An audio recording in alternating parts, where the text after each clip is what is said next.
All right, let's talk about the psychology of the uncelebrated birthday. We're going to dive into what's really going on in the minds of people who'd rather treat their birthday like, well, just another day.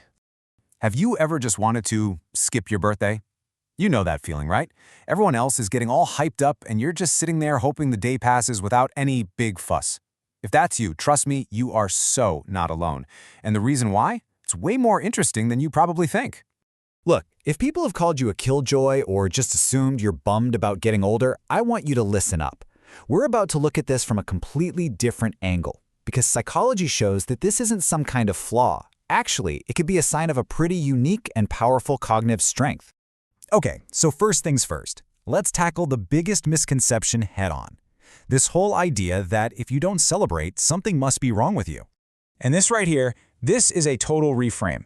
The common myth is that you're sad or ungrateful or worried about age. But the psychological reality?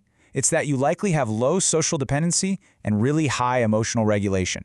So society might label it as a negative thing, but what's really going on is that you have a mind that's super independent and emotionally balanced. It's not about avoiding joy at all. It's about where you get that sense of self-worth. And that brings us perfectly to our first major point: independence over validation. We're talking about a powerful sense of self that just doesn't need that outside pat on the back. So the key idea here is something called low social dependency. Now, this does not mean you're antisocial, not at all. It's about having such a solid internal foundation that you just don't need a specific day of attention to feel like you matter. Your self-worth? It's stable. It comes from inside you, not from the outside world. So what does that actually look like? Well, it means your self-worth isn't tied to a date on the calendar. You don't need a big flood of Facebook notifications or a massive party to know you're important. It's like you're operating on a completely different system, one that values who you are every single day, not just on the one day a year you were born. And that powerful sense of independence leads directly to our next idea, choosing autonomy over obligation. This is all about preferring genuine freedom instead of feeling like you're being forced to play a role. I mean, does this forced birthday performance look familiar to you? It's like birthdays come with this invisible script you're just expected to follow. You've got to host everyone, perform this constant state of joy, be super social, smile all the time. For a lot of us, that doesn't sound relaxing. It sounds like a totally draining performance. Exactly, because being the center of attention can trigger stress, not joy. For some people, that spotlight doesn't feel like a warm, cozy hug. It feels more like a harsh interrogation lamp. That kind of forced attention can actually trigger something called social vigilance, which basically puts your whole nervous system on high alert. And that is absolutely exhausting, not exciting. So really, it all boils down to this. You naturally prefer genuine, spontaneous connections over these forced, calendar-based rituals. It's about authenticity.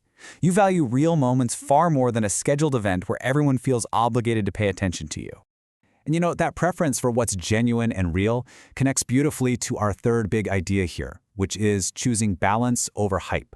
It's about wanting to maintain your emotional equilibrium instead of chasing those big celebratory highs. So why avoid the hype? Well, a huge piece of the puzzle, like 45% of it, is just maintaining emotional balance. You know how big emotional spikes are often followed by a crash? Well, some people would just rather stay on a steady, even keel.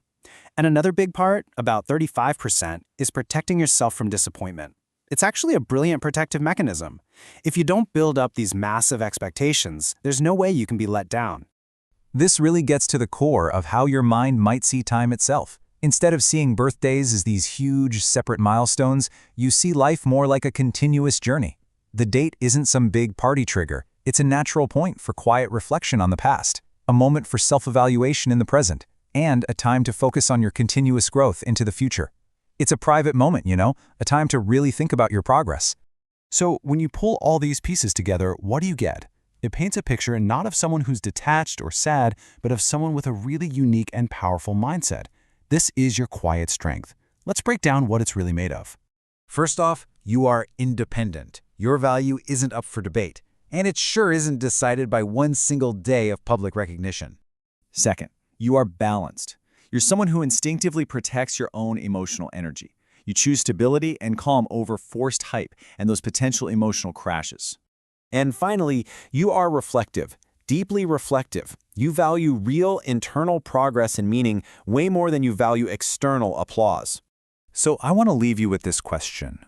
What if your greatest strengths are the ones you never celebrate? Think about that. Maybe your choice to have a quiet birthday isn't about what you're missing out on at all. Maybe it's a quiet testament to the incredibly powerful, balanced, and self-sufficient person you've become.